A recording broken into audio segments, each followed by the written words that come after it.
Ada dua komen juga terlepas. Malah Nur Hussein ni cakap, jangan campur ini, biarkan polis siasat dan leave it to peguam negara. Dia cakap macam tu, jangan campur, biarkan serah kepada peguam negara dan serah kepada pihak polis untuk siasat. Awak ni semua netizen ni diam je lah. Macam tu lah. Saya nak cakap macam ni kepada Walanon ni kan, Nur Hussein ni ke siapa saya tak ingat lah, yang penjilat kerajaan ni. Kalau kita netizen ini tak bersuara, saya ingat sampai hari ni pun kita mungkin tak tahu apa berlaku pada Zara tu. Dah sekarang ni apa benda perbicaraan tu kita tak boleh tahu apa benda ada dalam tu. Dirahsiakan ke apa, ditutup, mahkamah tertutup.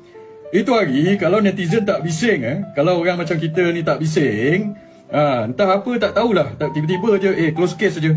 Dah apa ni orang kata, apa arwah ni ditanam, lepas itu hilang, tak tahu jadi apa, jelah mati mengejut je lah. Sebab benda ini apa sampai ke macam ini, sampai ada orang dibawa ke muka pengadilan, walaupun charges itu kita tak berapa setuju, tapi sekurang-kurangnya ada dibawa ke muka pengadilan. Sebab saya ingat, sebab netizen bising lah.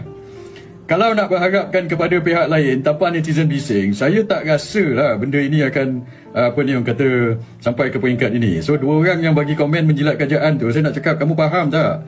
So tak payahlah nak menjilat sangat, sebab netizen lah kes ini kita dapat tahu sampai ke peringkat sekarang ni. Daripada beribu komen, ada dua komen juga terlepas. Malah Nur Hussein ni cakap, jangan campur ini,